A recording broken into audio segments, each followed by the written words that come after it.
What I'm about to share might make you question my sanity, but after keeping this burden for nearly 40 years, the truth needs to see daylight. My name is Thomas McKenna. I'm 66 years old, and I spent most of my adult life as a forest ranger in Washington State's Gifford-Pinchot National Forest. This isn't just another Bigfoot story. This is about a friendship that changed everything I understood about these beings, and why the revelation I received haunts my dreams to this very day. Picture this: the fall of 1986, when the Pacific Northwest forests blazed with copper and gold. I was 28, fresh-faced and ambitious, barely out of Oregon State's forestry program. My childhood in Portland had been filled with camping trips through the Cascades with my father, planting seeds of wilderness love that eventually blossomed into my career path. That October afternoon started like any other. Routine patrol work, trail inspections, wildlife documentation.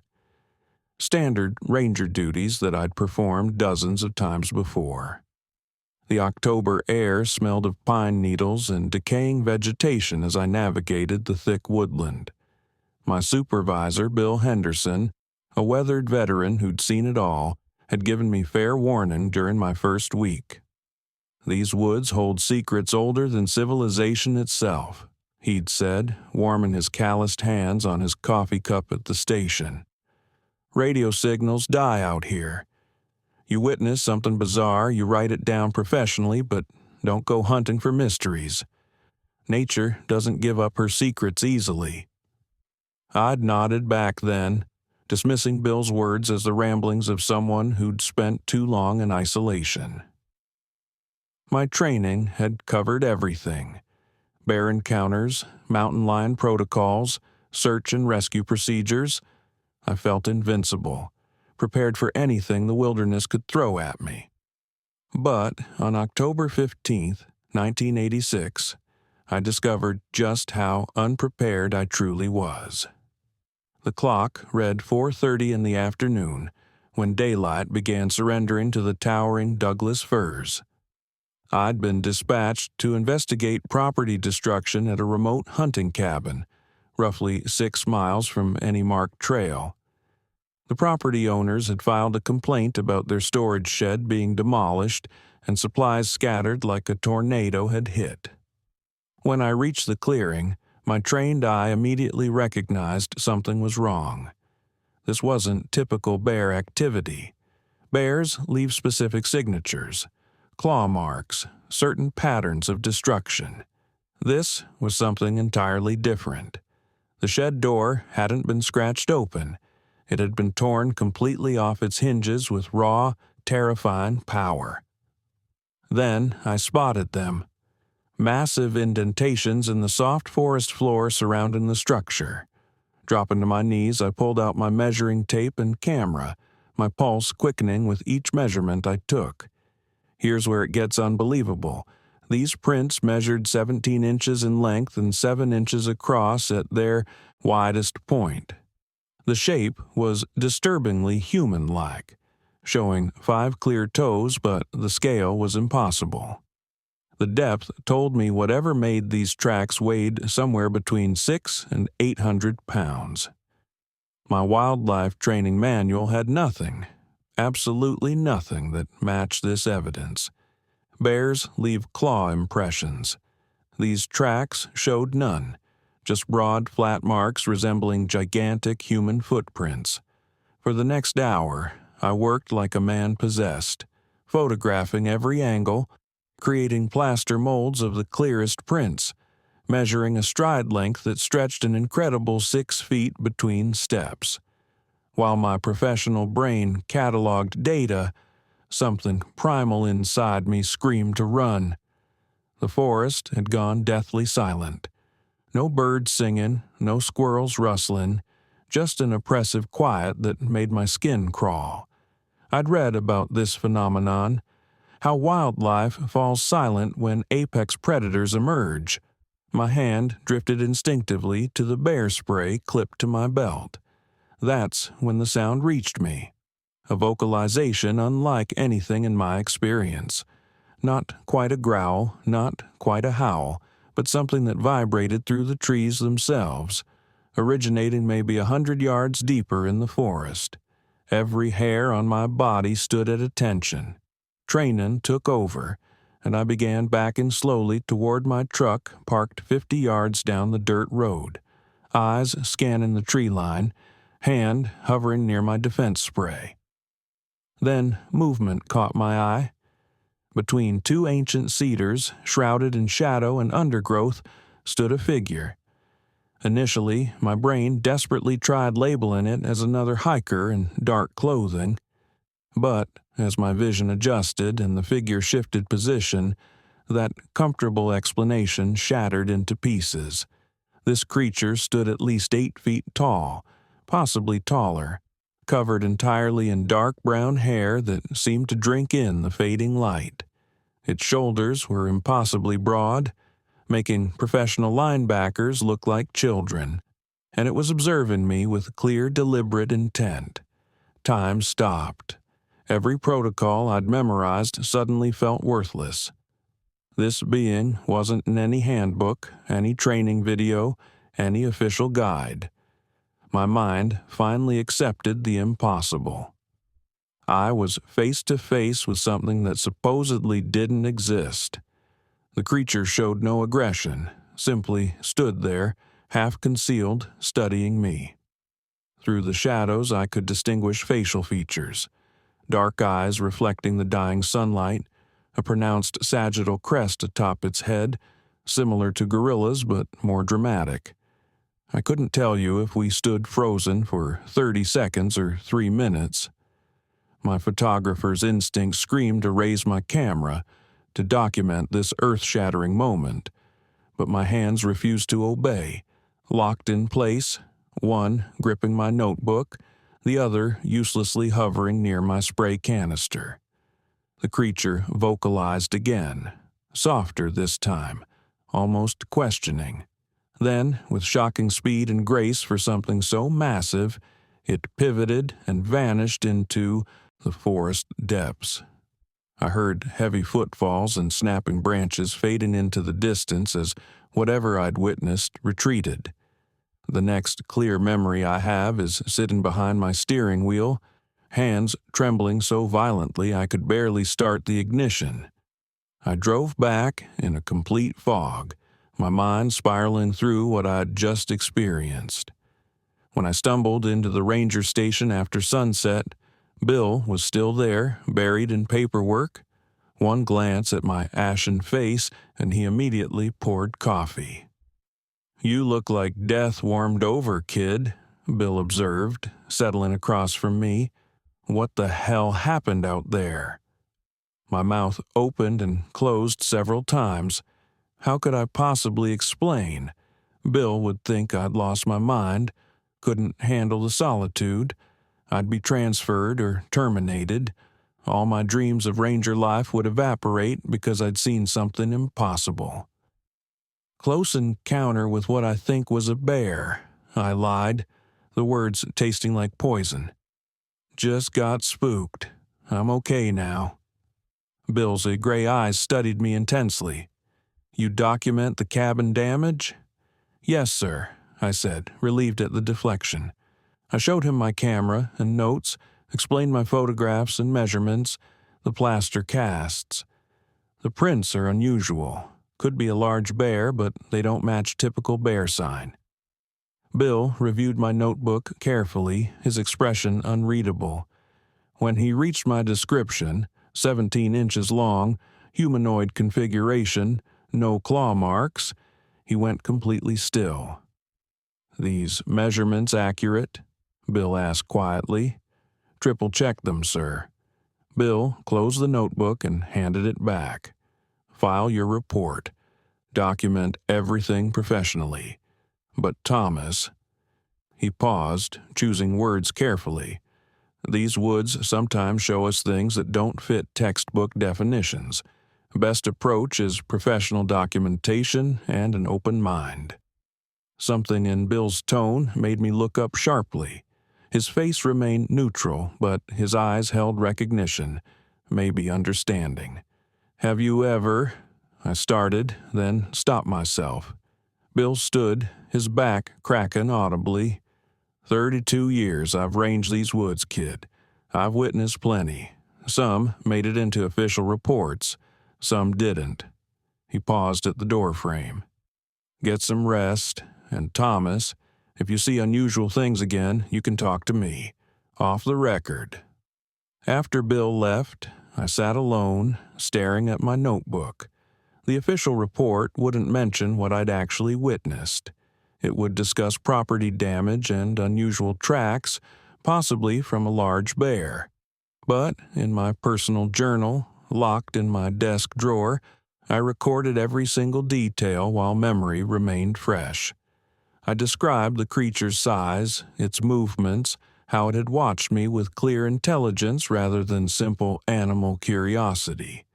I sketched what I'd seen, trying to capture its facial structure, shoulder width, the impossible grace of its movements despite massive size. That night, in my small ranger cabin, sleep eluded me completely. Every forest sound, amplified, every branch snap, every leaf rustle. But fear wasn't what kept me awake. It was wonder, mixed with certainty. Whatever existed out there was real, living its life in the shadows, avoiding human contact.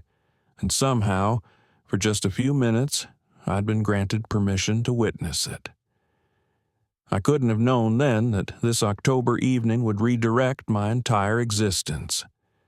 The creature I'd seen, the one living only in legends and campfire tales, would become my focus for the next 38 years.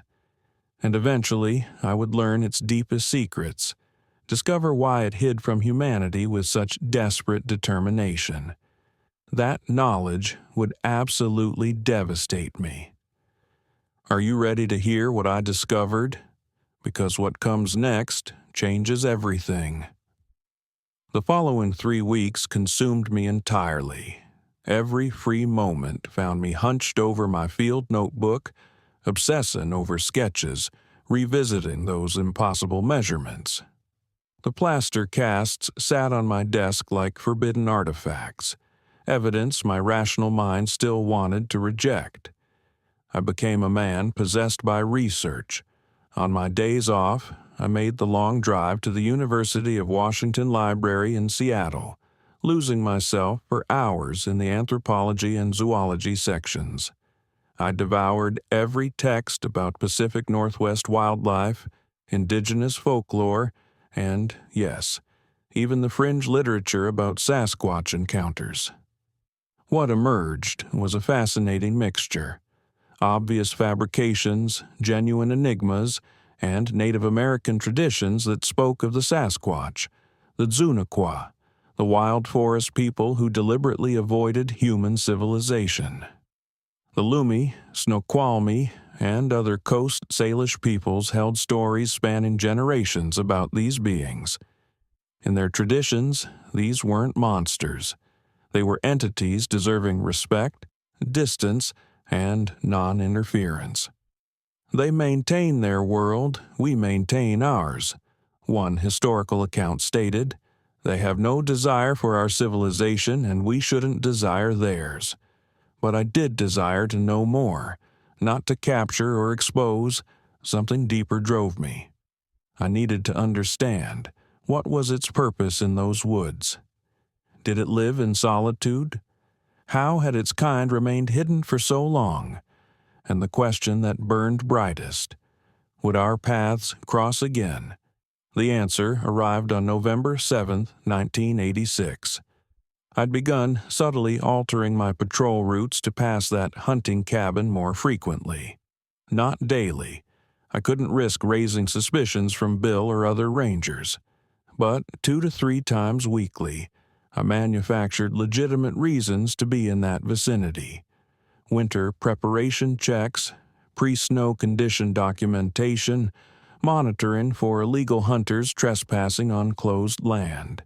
It was a gray Friday afternoon, the type where clouds hang so low they seem woven into the treetops themselves. A fine drizzle had been falling since dawn, transforming the forest floor into a soundless carpet of saturated leaves. I was roughly half a mile from the cabin, documenting elk tracks, when that sound reached me again. That same low, resonant vocalization that had frozen my blood 3 weeks prior. But this time, I didn't flee. My heart hammered violently. Adrenaline flooded every nerve. Yet I remained stationary. Slowly, deliberately, I straightened from my crouching position. My hand instinctively moved toward the bear spray on my belt, but I resisted drawing it. Instead, I simply stood there, waiting. The sound came again, closer now, perhaps 50 yards away, originating from a dense thicket of young firs and blackberry tangles. I could hear something massive pushing through the undergrowth, snapping branches, causing wet vegetation to rustle and shake. "I mean, you no harm," I spoke aloud, my voice sounding alien in the hushed forest. I felt absurd talking to what might be wind or a bear, but instinct urged me to communicate. "I'm just here doing my job. I pose no threat to you." The movement ceased. The forest fell silent except for rain pattering on leaves. Then, gradually, the branches parted, and there it stood once more. In the gray daylight, even filtered through rain and mist, I could observe it far more clearly than during that first twilight encounter. The creature stood at the thicket's edge, approximately 40 yards distant, partially concealed yet distinctly visible. It matched every detail I remembered. Probably 8.5 feet tall, with shoulders spanning roughly 4 feet across. Its body was covered in dark brown hair, longer around the shoulders and head, shorter on the arms and torso. The face existed in that uncanny valley between human and not human, a broad, flat nose, heavy brow ridges, lips more pronounced than a gorilla's yet less than human, and those eyes, dark, intelligent eyes watching me with unmistakable, cautious curiosity. We stood in the rain, regarding one another. I noticed details panic had obscured during our first meeting. The creature's hands were enormous, with thick fingers and what appeared to be fingernails rather than claws. Its feet, partially visible in the undergrowth, matched the prints I'd cast. Broad, flat, surprisingly human-like in architecture. Its massive chest rose and fell with heavy breathing. Rain beat against its hair, streaming off in rivulets. It seemed to be assessing me, reaching some internal decision. Very slowly, avoiding sudden movements, I lowered myself onto a fallen log. I wanted to appear non-threatening, to demonstrate I wouldn't chase or attack. I kept my hands visible, away from the bear spray. "I saw you before," I said quietly, uncertain if speaking helped or hindered. "At the cabin. I've been hoping we'd meet again." The creature's head tilted slightly, reminiscent of a dog attempting to comprehend human speech. Could it understand my words, or was it simply responding to vocal tone? I reached slowly into my jacket pocket and extracted an apple, part of my uneaten lunch. Without standing, without aggressive movements, I gently tossed it onto the ground, roughly halfway between us.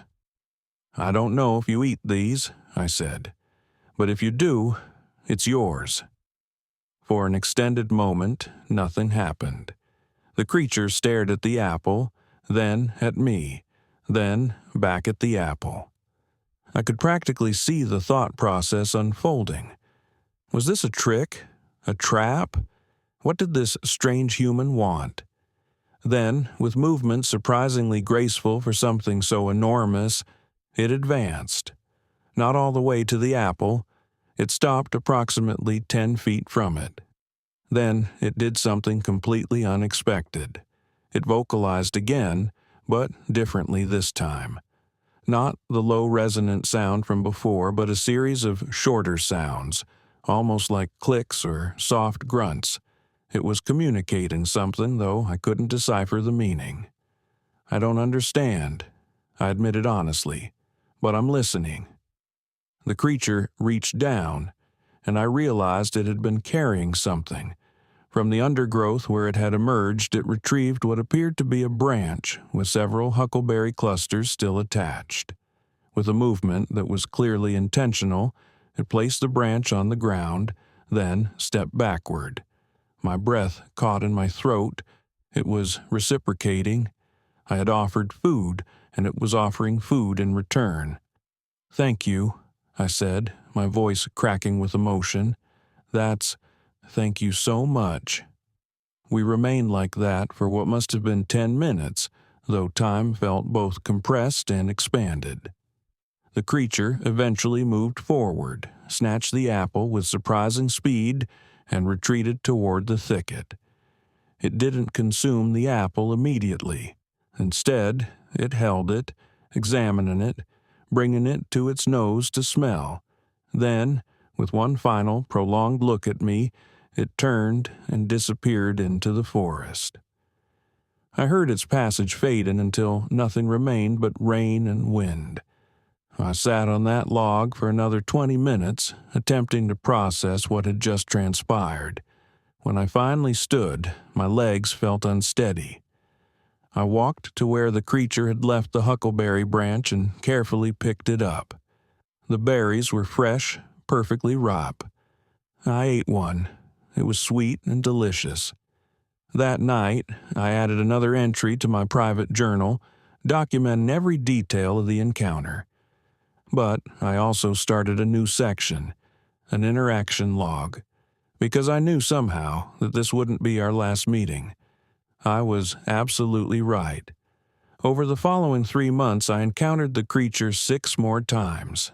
Never at the same location, never at the same time, but always within roughly the same forest territory, maybe 4 or 5 square miles surrounding that hunting cabin. A fascinating pattern emerged. The creature was clearly monitoring my movements, tracking when and where I patrolled. Sometimes I'd hear it before seeing it, that distinctive vocalization I was beginning to recognize. Other times, I'd simply feel observed and would catch a glimpse of it watching from a distance. I began bringing offerings with every patrol in that area: apples, granola bars, sometimes sandwich remnants from my lunch. I'd leave them on stumps or rocks in places where I'd found signs of the creature's presence. They were always gone by my next patrol, and the creature reciprocated with its own gifts. Not every time, but frequently enough that I recognized the intentionality. Interest in stones, pine cones arranged in small piles, once a perfect bird's nest that had fallen from a tree. It was attempting to communicate, to establish some form of rapport. By late January 1987, something remarkable happened. I was on patrol, had just left one of my usual offerings, a couple of protein bars and an orange, when I heard movement behind me. I turned slowly, and there it stood, less than 20 feet away. But this time, it didn't maintain distance. It moved closer, stopping approximately 10 feet from me. Close enough that I could observe the texture of its hair, watch its chest movement with each breath, see incredible detail in its facial features. We looked at each other, and I witnessed something in its eyes that transformed everything. Not just intelligence, I'd already recognized that, but something deeper. Sadness, perhaps, weariness born from experience. This wasn't merely an animal determining if I posed a threat. This was a thinking being, one that had learned to fear my species, trying to decide if I was different. "I won't hurt you," I said softly, "and I won't tell anyone about you. You have my word." I don't know if it understood my words, but it seemed to grasp my intent. It reached down, picked up the protein bars carefully, almost delicately, despite its massive hands, and made a sound. Not the warning vocalization, not the curious clicks. Something else. Something that sounded almost like gratitude. Then it did something that brought tears to my eyes. It reached out one enormous hand and gently touched a nearby tree trunk, then looked at me and touched its own chest. It was showing me something profound. The forest was its home. Its chest represented itself. It was telling me who it was in relation to this place. I mirrored the gesture, touching the tree, then my own chest. "This is your home," I said, my voice thick with emotion. "I understand. I'll respect that." The creature watched me for a moment longer, then turned and walked away. But before disappearing into the trees, it looked back once, and I could have sworn. I know this sounds impossible, but I could have sworn it was making sure I was still there, still watching, still caring. That was the moment everything changed fundamentally. That was when a forest ranger's simple curiosity transformed into something more. A commitment, a promise, a friendship, if such a thing could exist between species so different, yet somehow not different at all. I had no idea then that this relationship would span decades. I had no idea I would eventually learn this creature's story, understand its fears, discover the horrifying truth about what humans had done to drive its kind into hiding.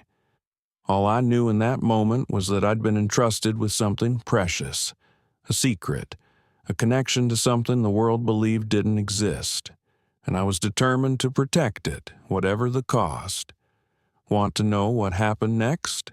Because the story gets even more incredible and heartbreaking. The years that followed became a masterclass in patience I never knew I possessed.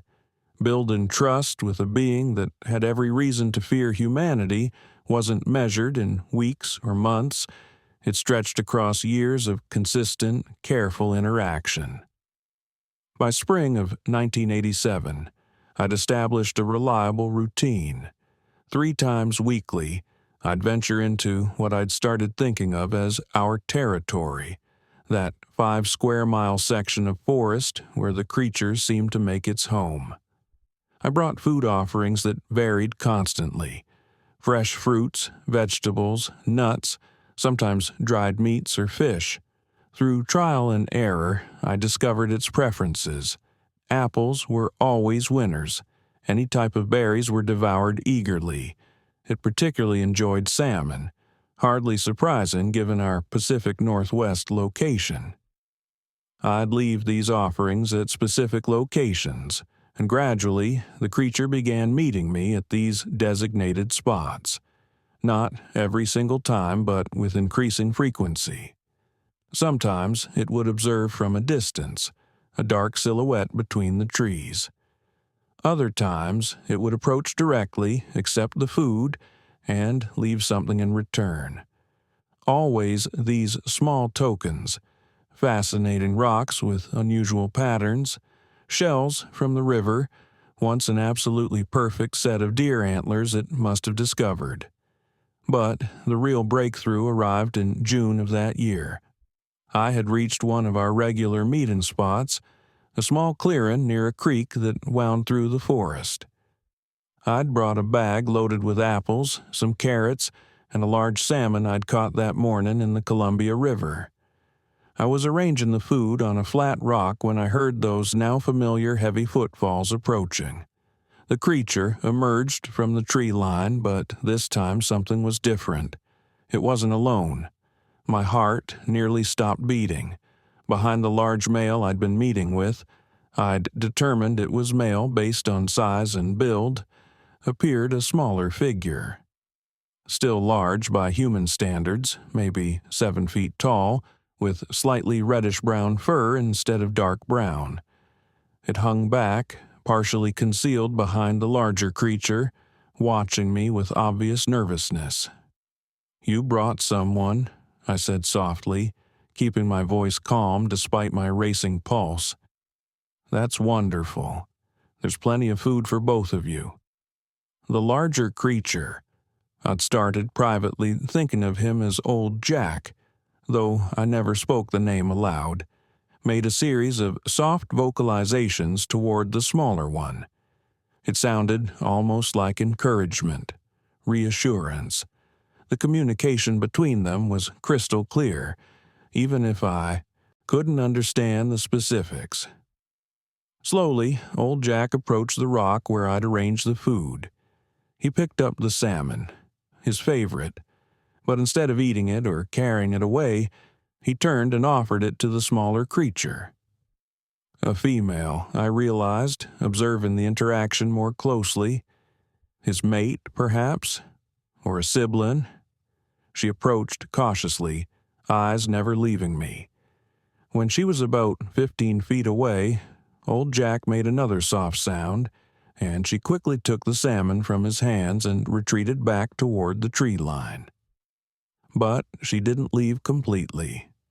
She remained at the clearing's edge, watching as Old Jack gathered some of the apples and carrots. Before departing, Old Jack did something unprecedented. He sat down right there in the clearing, approximately 20 feet from where I stood. He began eating one of the apples, watching me as he did so. I understood immediately what he was doing. He was demonstrating to the female that I was safe, that this human could be trusted. It was the most profound gesture of trust he'd shown me yet. I sat down, too, on a log on my side of the clearing, and we ate together in companionable silence. I consumed an energy bar from my pack while he worked through 3 apples.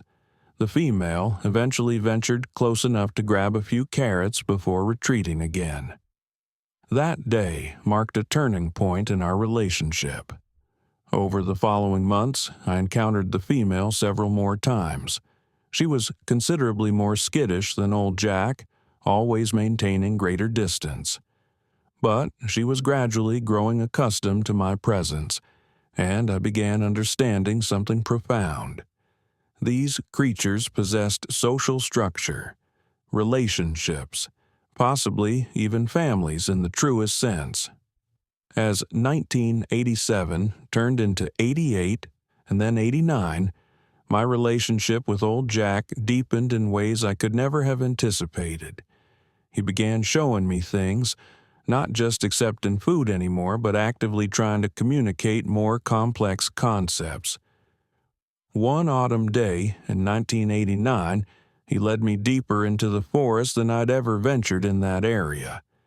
I followed at a respectful distance, curious but cautious. We walked for maybe 20 minutes before arriving at a small cave, barely visible behind a curtain of hanging moss and ferns. Old Jack stopped at the entrance and gestured toward it, an unmistakable "look at this" motion. I approached slowly and peered inside.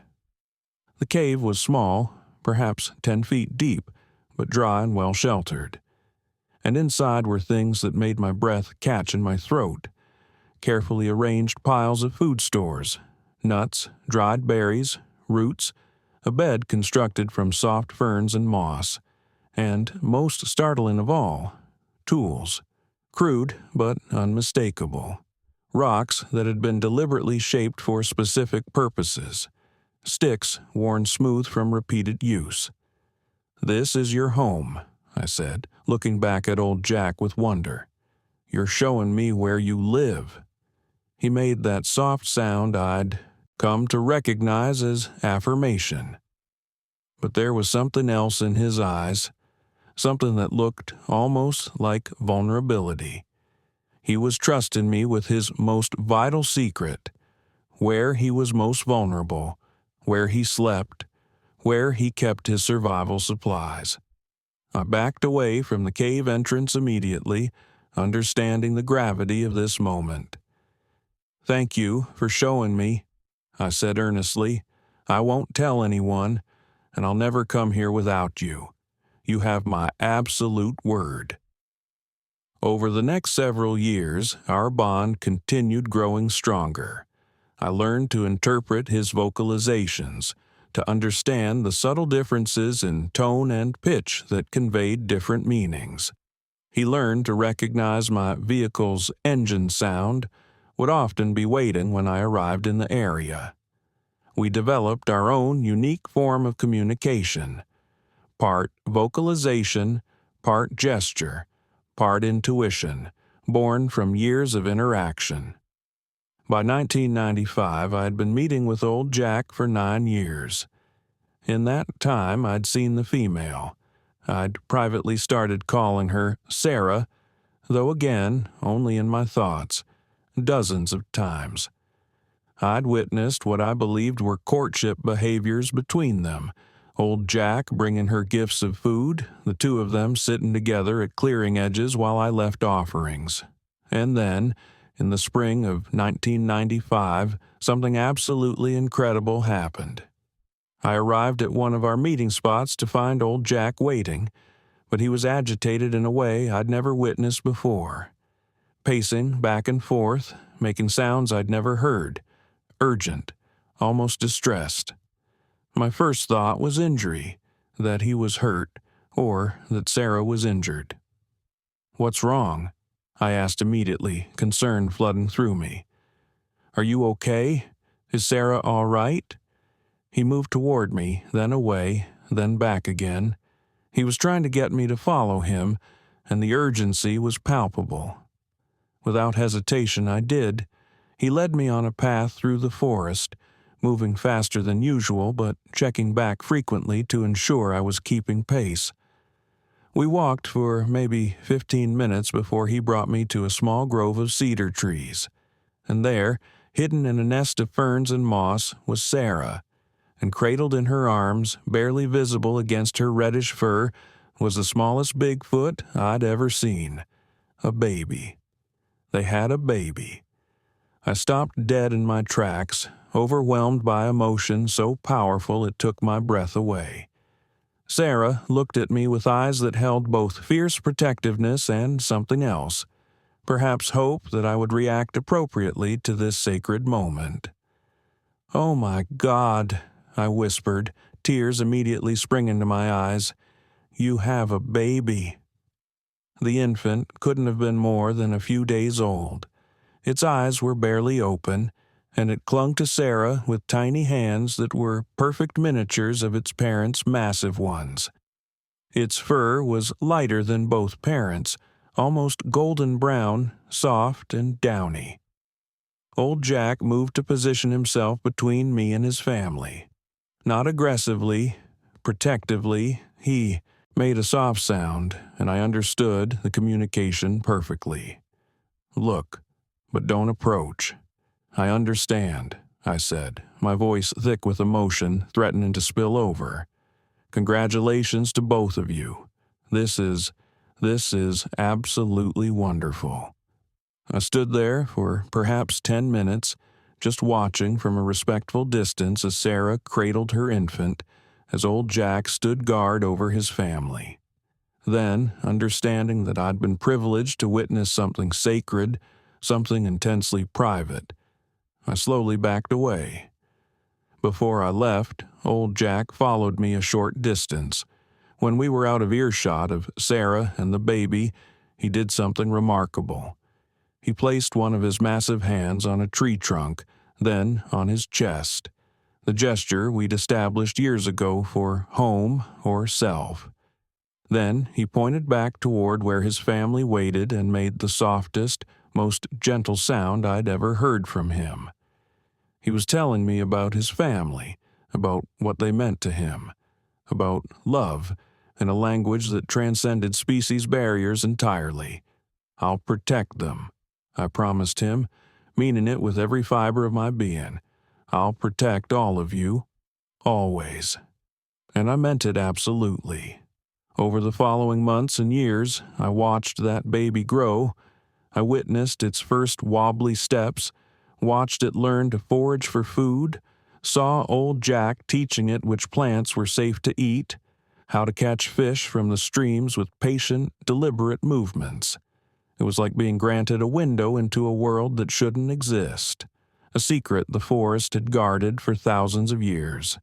The young one, I thought of it as Little Jack, though I later learned it was actually female, possessed a curiosity about me that her parents never quite had. By the time she reached 2 years old, she would approach much closer than Sarah ever felt comfortable doing, though always under her parents' watchful supervision. But as the years rolled forward, I began noticing something deeply troubling. Old Jack was showing signs of trauma I hadn't recognized before. Sometimes when I'd arrive for our meetings, I'd find him agitated, pacing, making distressed sounds that sent chills down my spine.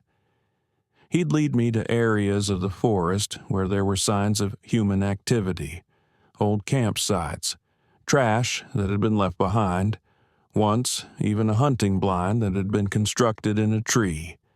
He was showing me intrusions into his territory, and more than that, he seemed to be trying to tell me something about humans, about why he and his kind stayed hidden with such desperate determination, about what had made them so fearful of my species. It would take many more years before I understood the complete truth. Before old Jack finally revealed to me the dark, horrifying reason why Bigfoot avoids humans with such unwavering determination. But by the late 90s, I knew I was standing on the edge of discovering something profound and absolutely heartbreaking. Something that would shatter everything I thought I knew about the relationship between humans and these magnificent, intelligent creatures. Are you still with me? Because what I learned next will haunt you, just as it haunts me. The turn of the millennium brought unwelcome changes to Gifford-Pinchot National Forest. More hikers flooded the trails, more tourists sought wilderness experiences, more people invaded what had once been relatively isolated territory. For me, now, in my early 40s and a senior ranger, it meant increased patrols, stricter regulations to enforce, and terrifyingly more opportunities for human Bigfoot encounters that could end catastrophically. I became obsessively vigilant about old Jack's territory, constantly manufacturing reasons to patrol that specific area more frequently. If I discovered signs of illegal camping or hunting anywhere near where I knew his family spent time, I'd shut it down immediately, sometimes inventing violations just to move people along. My colleagues probably thought I'd become overzealous, borderline paranoid, but I didn't care what they thought. I had something infinitely precious to protect. By 2003, Little Jack, who I'd finally learned was actually female when she reached maturity, was 8 years old and nearly as tall as Sarah. She'd grown comfortable enough with me that she'd sometimes approach within arm's reach, though I never attempted to touch her. That boundary felt sacred, something that shouldn't be crossed even after 17 years of trust building. It was during that summer that everything changed forever, that I finally learned the truth I'd been sensing but couldn't quite grasp. I arrived at our usual meeting spot on a warm July afternoon, carrying a cooler loaded with fresh salmon and berries. Old Jack was there waiting, but something was immediately, terribly wrong. He was sitting on the ground, hunched over in a way I'd never seen, making low, pained sounds that I'd never heard from him before, sounds that made my stomach clench with dread. "Jack!" I called out, dropping the cooler and moving toward him without thinking. "What's wrong? Are you hurt?" He looked up at me, and what I saw in his eyes stopped me in my tracks. Not physical pain, something far deeper, emotional anguish, memories surfacing that he'd kept buried for decades. He stood slowly, laboriously, and for the first time in all our years together, he approached me directly, really directly. He came within 5 feet, closer than he'd ever been, and then did something that made my breath catch painfully in my throat.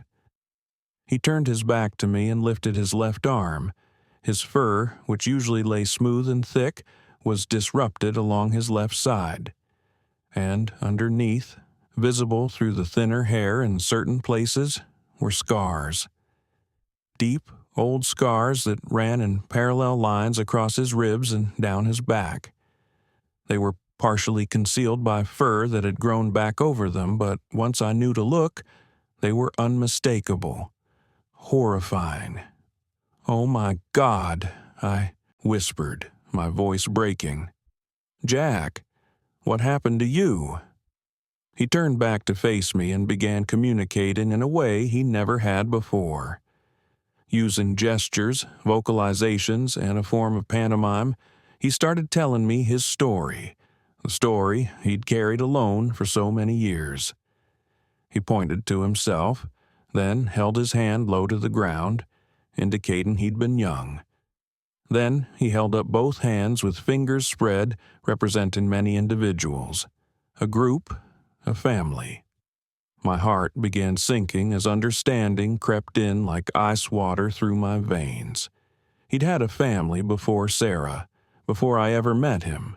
He made walking motions with his fingers, showing movement through the forest.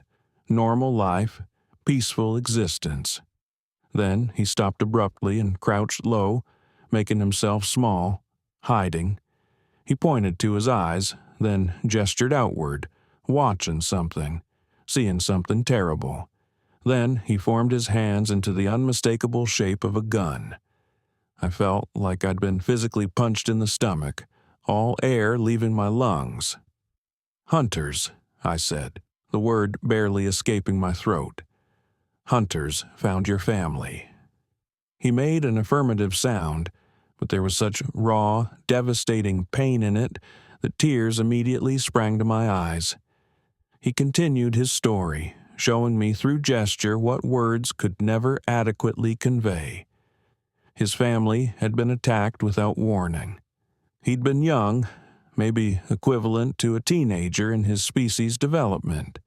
He'd watched from hiding as hunters. He showed me multiple figures, maybe 4 or 5 men, had cornered his family in a clearing. He showed me running, desperate fleeing. Showed me the sound of gunfire by clapping his hands sharply together, the sound making me flinch. Showed me falling, being wounded. His hand traced carefully along those terrible scars on his side. "They shot you," I said, my voice completely breaking now, tears streaming freely down my face. "They shot you." He nodded, a gesture he'd learned from watching me over the years. Then he showed me something even more heartbreaking. Playing dead. Lying perfectly still while the hunters approached his fallen body. He made gestures of the hunters examining something, probably his family members, talking among themselves, arguing maybe about what they'd done, then eventually leaving the scene.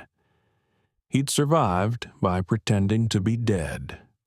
By lying there in his own blood, listening to these men discuss his murdered family like they were discussing a successful deer hunt.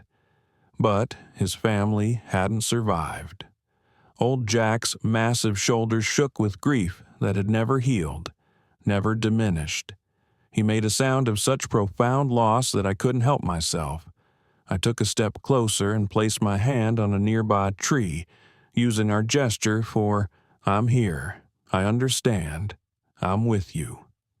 He looked at me with eyes full of ancient, unbearable pain, and continued his story.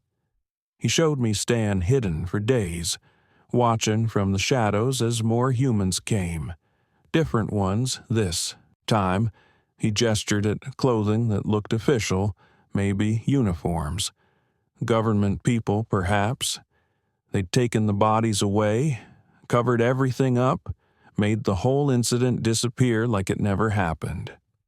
"That's why you hide," I said, understanding washing over me like a dark wave. "That's why all of you hide with such determination, because we hunt you, because we've always hunted you like animals." He made another affirmative sound, heavy with centuries of fear passed down through generations. But then he did something else that made the situation even more devastating. He formed his hands into different shapes, small shapes, medium shapes, large shapes. He was showing me different groups, different families of his kind scattered across the wilderness. Then he showed them disappearing one by one, getting smaller and fewer with each passing generation. "There aren't many of you left, are there?" I asked, though I already knew the answer with terrible certainty. He held up both hands with fingers spread wide, then slowly closed them into fists, opened them again, showing fewer fingers extended, then fewer still, over and over, showing me populations declining with each generation, his entire species slowly vanishing from the earth. "How long ago?" I asked gently. "How long ago did you lose your first family?" He showed me seasons passing, the gesture he used to indicate years cycling, once, twice, 3 times. He kept going, 7 times, 8, 9 times. He showed me the cycle of seasons passing 9 years before I first met him in 1986. He'd been living alone, traumatized, hiding in constant fear for nearly a decade before that October day when he'd watched me investigate the hunting cabin. He'd been observing humans from the shadows, trying to understand if any of us could be trusted, if any of us were different from the ones who'd destroyed everything he loved. And somehow, for reasons I'll never fully understand, he'd decided to take a chance on me.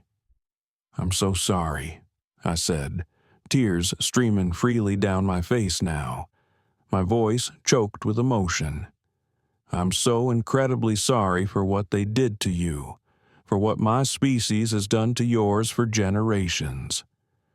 Old Jack made a soft sound and did something he'd never done before in all our years together.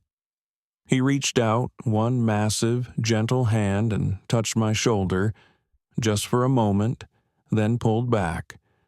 But in that single gesture was forgiveness, understanding, acknowledgement that I was different, that not all humans were the same, that some of us could be trusted after all.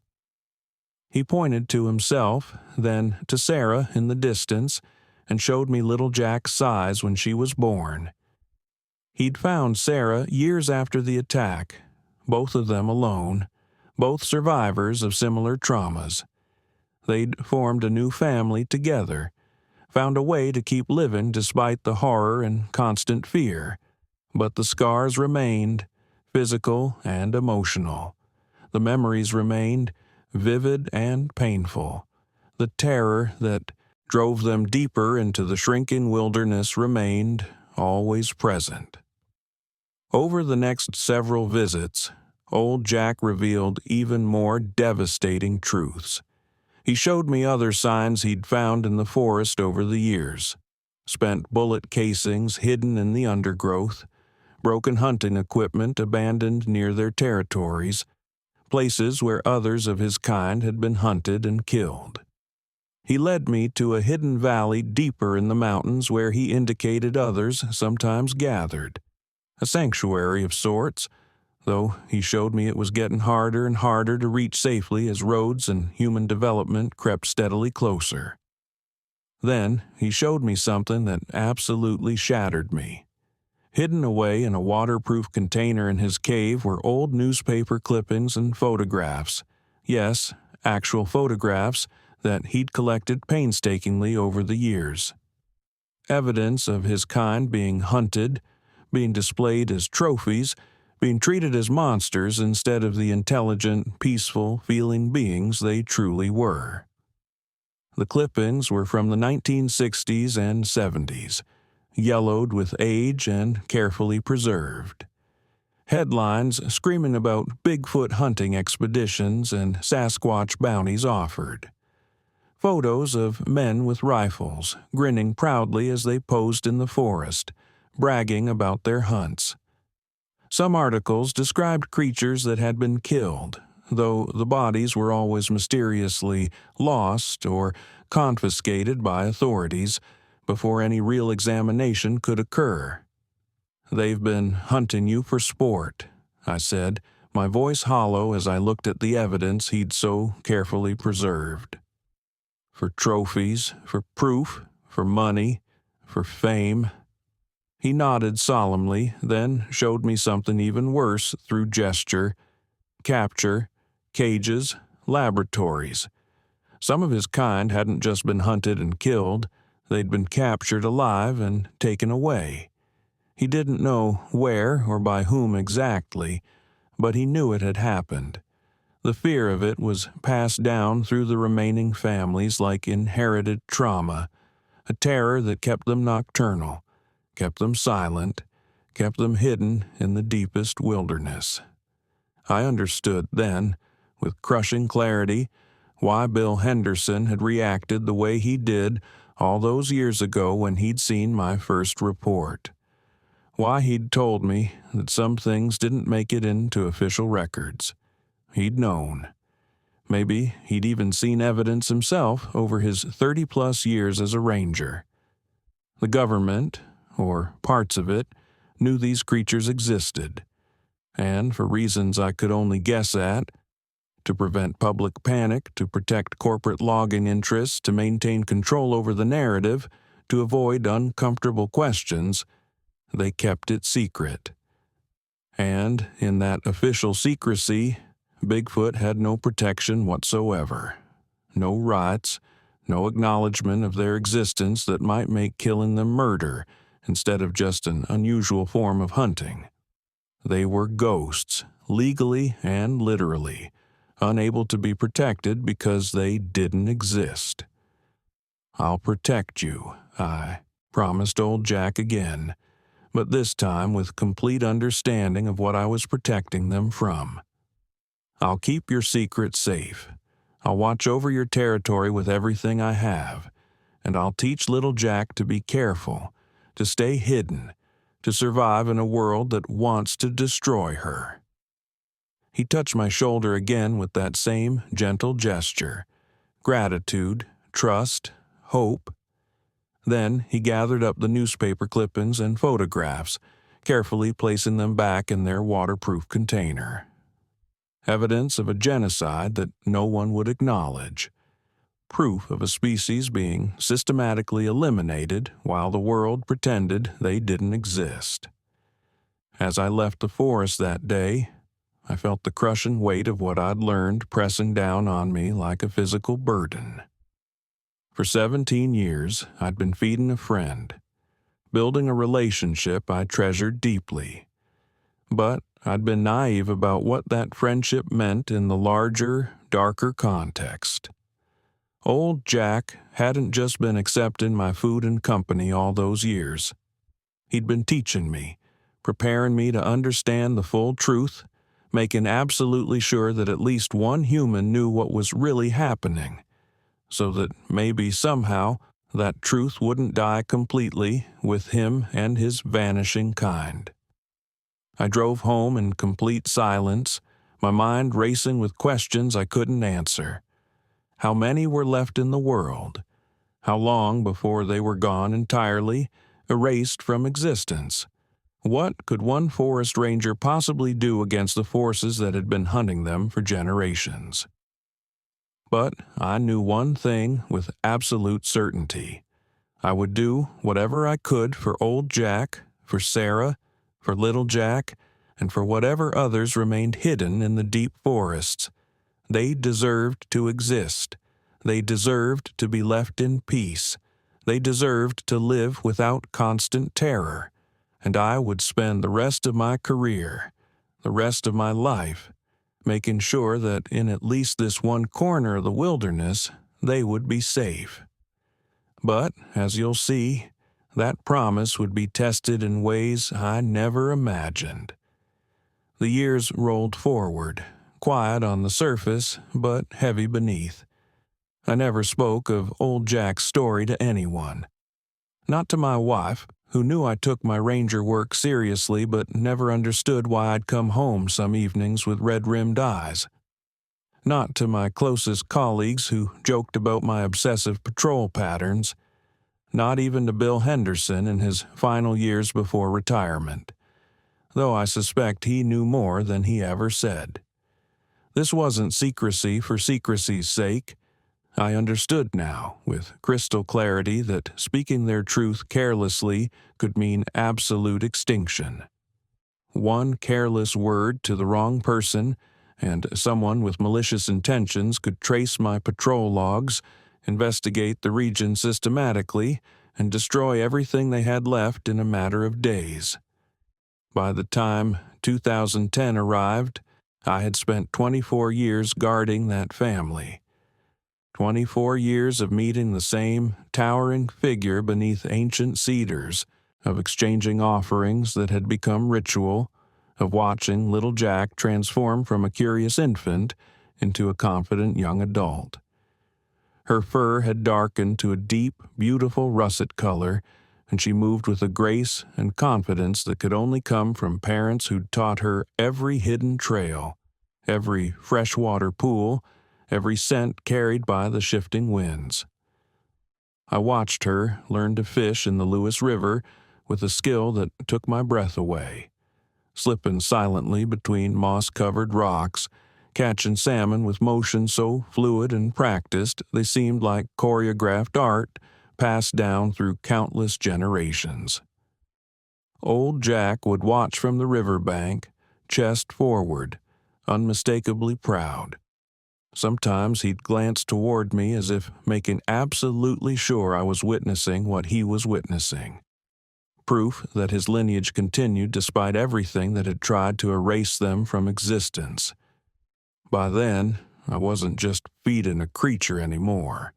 I was witnessing a legacy fighting to survive. But as the world around us changed, new highways carved through wilderness, cameras in every hand, more and more people flooding into once remote areas seeking authentic experiences, I began to fear that time was running out faster than I'd imagined.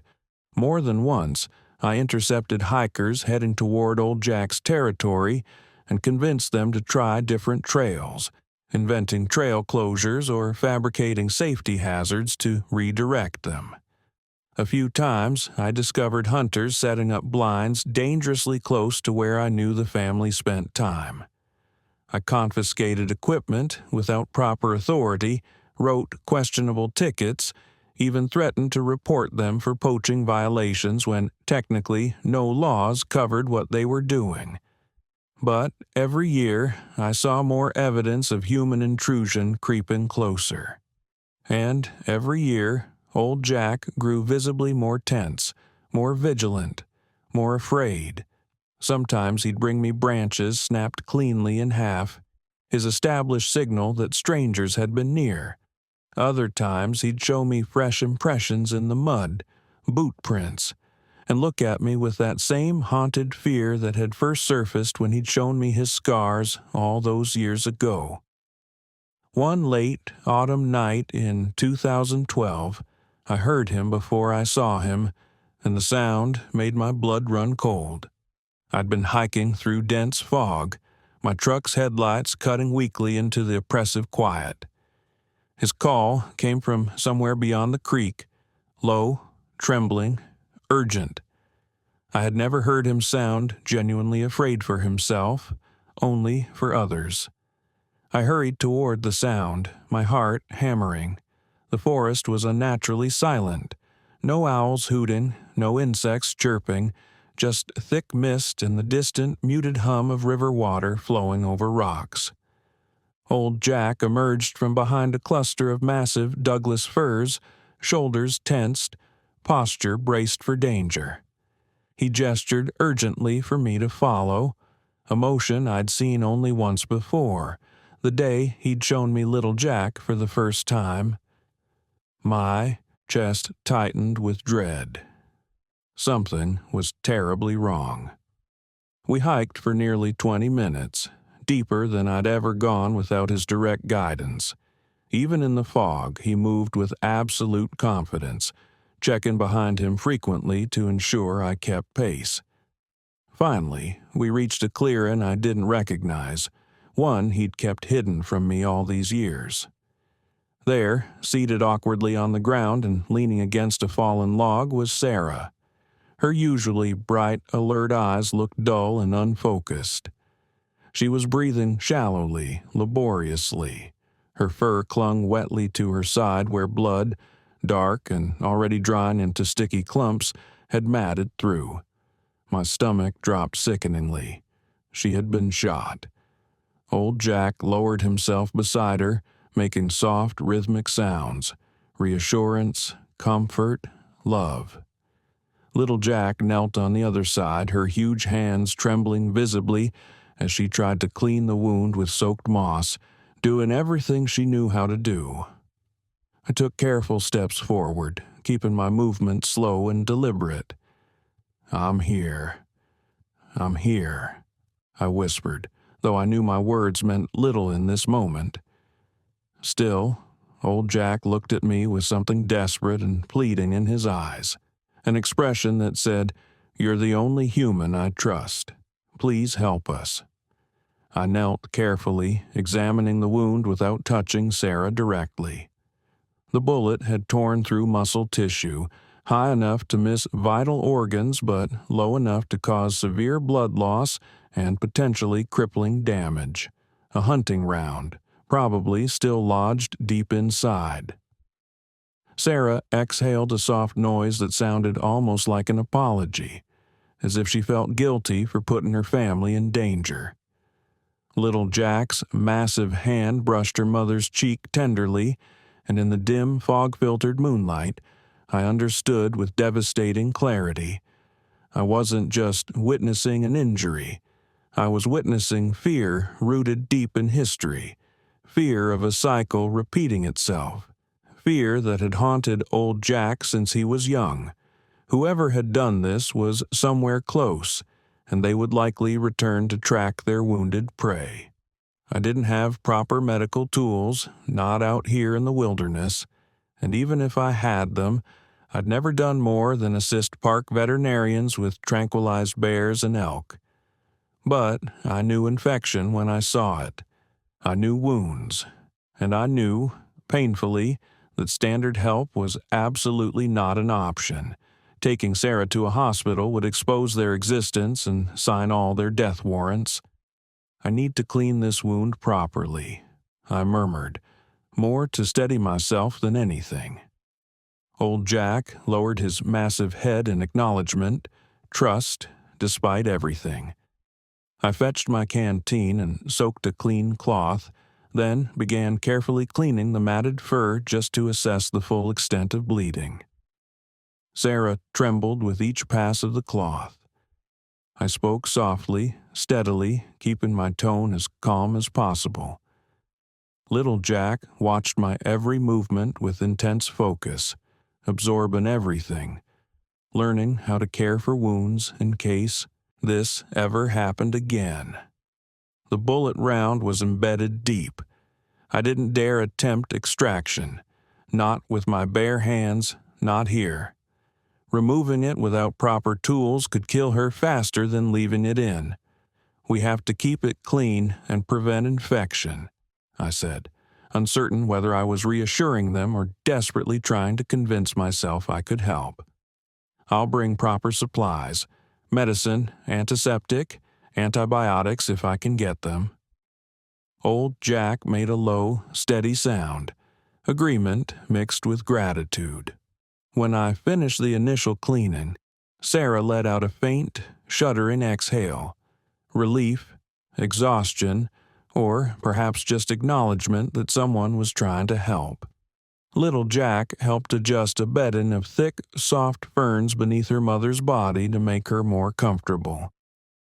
I placed my hand on the trunk of the cedar tree beside them, our long-established gesture of promise and commitment. "I'll be back before sunrise," I said firmly. "I promise you."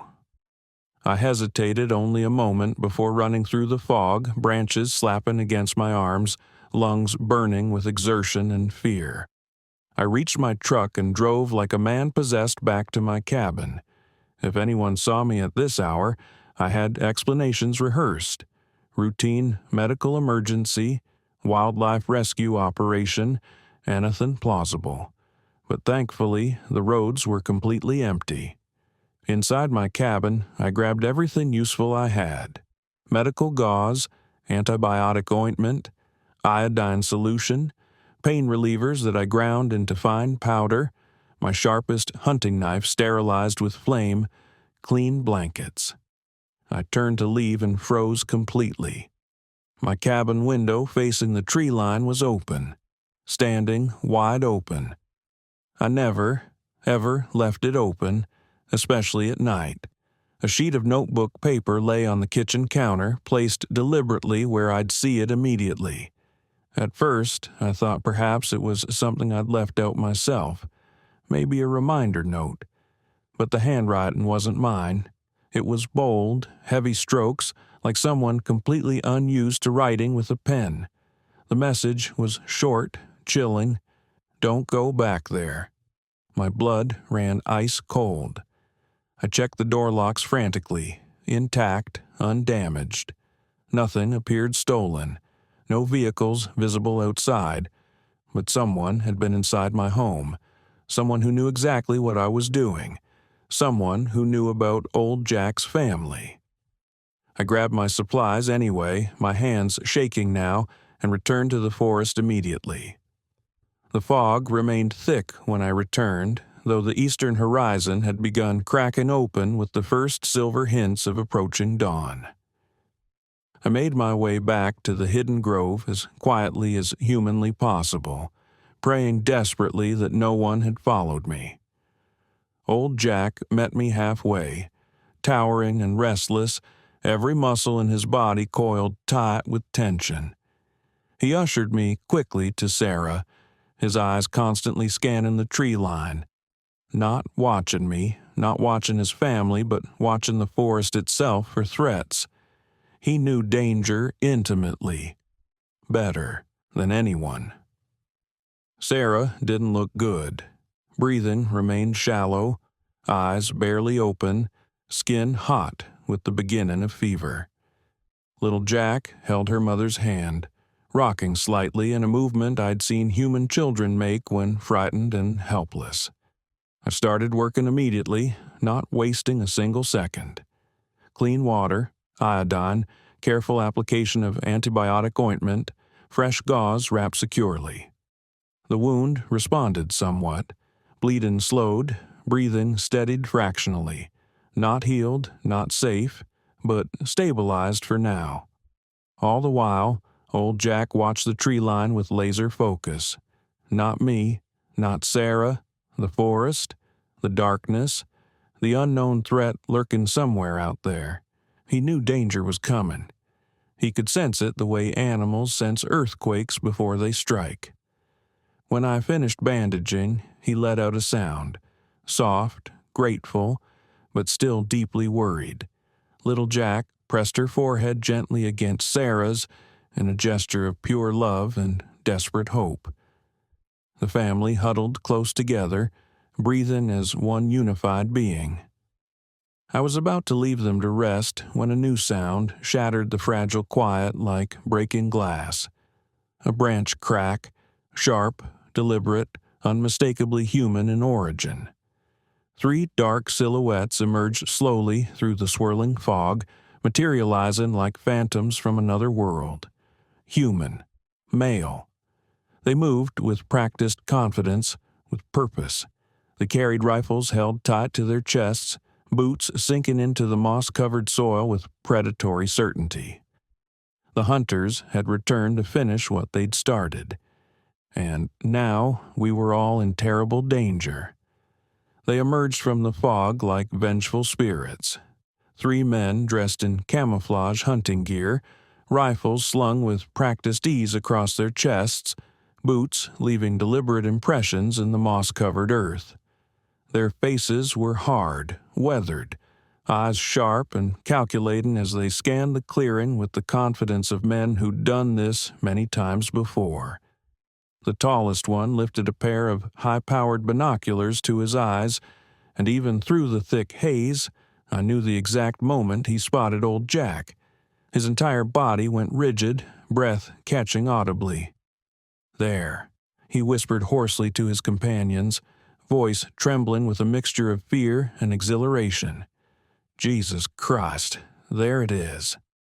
Old Jack didn't roar, didn't bare teeth in threat, didn't move aggressively toward them in any way. He simply stood, broad, towering, absolutely unyielding, placing his massive body directly between the armed hunters and his wounded mate and terrified daughter. A living shield, a father and husband willing to die to protect his family. I raised both hands immediately, stepping partially into their line of sight. "Stop!" I shouted, my voice cracking through the clearing with more authority than I felt. "Don't do this! Don't you dare do this!" The three men's attention snapped to me immediately. Recognition flickered across the leader's weathered face, his eyes narrowing dangerously. "McKenna," he said, almost spitting my name. "Should have known." My blood turned to ice. They knew who I was. "You've been interfering out here for years, haven't you?" Another one said accusingly, his rifle shifting slightly in his grip. "Driving people off with fake violations, red flagging reports that didn't fit your narrative, protecting these things. We should have known you were hiding something." "You don't understand what you're doing," I said desperately, keeping my hands visible, my voice as steady as I could manage. "They're not hostile. They're not dangerous. They just want to be left alone in peace. That's all they've ever wanted." "They're animals," the leader replied coldly, raising his rifle fractionally. "Valuable animals. Do you have any idea how much one of these things is worth? Dead or alive? Museums, private collectors, research facilities. We're talking millions of dollars." Old Jack made a soft, low sound. Not aggression or warning, but a plea. A sound that said, "Please don't hurt my family." Little Jack crouched protectively behind her father, one massive hand gripping Sarah's arm, torn between staying with her wounded mother and fleeing to safety. "You shoot him," I said, my voice steady now, filled with cold certainty, "and you'll prove everything he's ever believed about humanity. You'll prove that we're exactly the monsters he knows us to be." The leader exhaled slowly, steadying his rifle, finger moving toward the trigger guard. "We're taking one. Doesn't matter which. Dead or alive, they're worth a fortune. You can't stop this, McKenna." I stepped directly in front of old Jack, placing my body between him and the rifles. "Then you'll have to shoot me first," I said quietly, "because I'm not moving." For a long, breathless moment, the forest held its breath. Moss hung motionless. Damp air pressed in from all sides. Distant river water continued its eternal flow. 3 rifles pointed at a line drawn in the dirt, a line I refused to let them cross.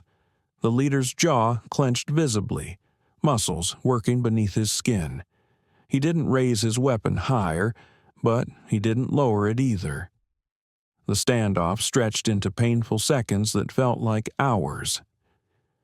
"Do you actually think you can stop this?" he hissed through clenched teeth. "You've spent your entire pathetic career babysitting monsters that shouldn't exist.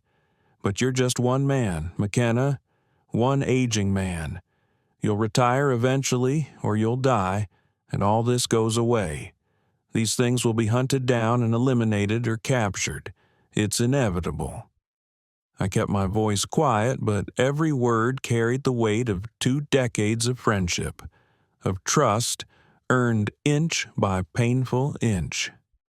"I've watched them raise their child from infancy," I said, tears threatening but my voice remaining steady. I've seen them mourn their dead with grief as real as yours or mine. They feel pain, joy, love, fear. They experience the world exactly the same way we do. If you genuinely wanted proof they were dangerous, you would have had it the moment you stepped into this clearing. Old Jack could have attacked you before you even saw him coming. But he didn't. He never has, because they're not the monsters here. Silence fell like a curtain. The rifles remained pointed, but perhaps just slightly less tightly, less certainly than before. Behind me, old Jack made another sound, low, resonant, carrying decades of pain and loss and desperate hope. I'd heard it only once before, the day he'd shown me his scars and told me his story through gesture and grief. He took a single, deliberate step forward, not threatening, not aggressive, just standing tall and claiming his fundamental right to exist, to protect his family, to live without being hunted like an animal. The three hunters hesitated, and I saw it happen in real time. For just a moment, they saw him as I did, not as a monster from campfire stories, not as a myth to be captured or killed for profit, not as an animal to be mounted on a wall. They saw him as a father, a survivor, a thinking being with everything to lose. The leader's eyes shifted from old Jack to the wounded Sarah lying helpless behind him. Then to little Jack, trembling but trying so hard to be brave, to protect her mother the way her father protected them both. He cursed under his breath, the rifle wavering almost imperceptibly. "Forget it," he muttered finally, disgust thick in his voice, though whether directed at himself or the situation, I couldn't tell. They move deeper into the wilderness. We'll never track them successfully. This terrain is impossible. One of the other hunters protested immediately. "We can mark the exact coordinates. Come back with better equipment, more men, tranquilizer guns." "No," the leader cut him off sharply with surprising finality. "We go now. This was a mistake." And just like that, as suddenly as they'd appeared, they turned away. They melted back into the fog, becoming shadows, then ghosts, then nothing, swallowed completely by the forest that had hidden old Jack's kind for thousands of years. No victory celebration, no parting threats, no final dramatic confrontation, just a reluctant, uncomfortable retreat from men who'd glimpsed something that challenged everything they believed about the natural world. When the forest finally swallowed them completely, and their footsteps faded to silence, the tension snapped like a cut wire. My legs nearly gave out beneath me, adrenaline crash-hitting like a physical blow. Old Jack's enormous head bowed, not in fear or defeat, but in profound gratitude mixed with exhaustion. Sarah breathed easier, the immediate danger having passed. Little Jack let out a trembling sigh that sounded almost human, touching her father's arm gently the way children do when they don't have words adequate to express relief. I knelt in the damp earth, my entire body shaking uncontrollably now that the crisis had passed. "They'll come back," I whispered, knowing it was true, even as I hoped desperately it wasn't. "Maybe not today, maybe not this year, but someday. Someone will come back. You have to go deeper, farther away from human territory. Please." Old Jack looked toward the distant mountains, their snow-capped peaks barely visible as pale silhouettes beyond the ridgeline, places where humans rarely ventured, where even experienced rangers seldom patrolled, where the wilderness remained truly wild. He understood. He'd always understood that this day might come. He turned to Sarah, then to little Jack, making soft sounds I'd learned to interpret as family discussion, as decision-making. They rose together slowly, painfully, leaning into one another for support. A single unified silhouette of family bound by love stronger than any fear. Before they left, before they disappeared forever into the deep wilderness, old Jack approached me one final time. He placed his massive hand on the cedar trunk beside us. Our ancient gesture, established so many years ago. Home, self, memory, connection. I mirrored him, tears blurring my vision completely now, hand trembling as I touched the rough bark. Then he did something that broke my heart into pieces I knew would never fully heal. He stepped forward, closing the distance between us, and gently, so incredibly gently, rested his enormous hand directly over my heart. Not threatening, not taking, just acknowledging, connecting one final time. A thank you that transcended language, a goodbye that carried 2 decades of friendship, a passing of sacred duty from one guardian to another. His eyes met mine, and in them I saw everything: gratitude, sorrow, hope, fear, love. Then they turned as one, old Jack supporting Sarah on one side, little Jack on the other, and disappeared into the mist like ghosts returning to the ancient world that had birthed them millennia ago. 3 shapes becoming 2, 2 becoming 1, 1 becoming shadow, shadow becoming memory. I never saw them again, not once in all the years that followed. I retired in 2016 after 40 years of service to the forest that had given me everything that truly mattered in my life. Sometimes, even now, when hikers file reports of strange sounds echoing in the distance, or when rangers discover footprints too massive to belong to any known bear, I smile quietly to myself. Because somewhere beyond the places where roads end and maps become useless, beyond the reach of cell towers and GPS coordinates, a family still walks beneath ancient cedars, a living piece of history that predates human civilization. Quiet, cautious, enduring against impossible odds. And though the world never knew their names, though science will never acknowledge their existence, though they'll remain forever in the shadows, I remember them. Old Jack, Sarah, little Jack. I still leave apples on a specific stump deep in Gifford Pinchot, in a place where moss grows thick as carpet and the forest canopy swallows the sky. Completely. A place only I know how to find. They're always gone by morning.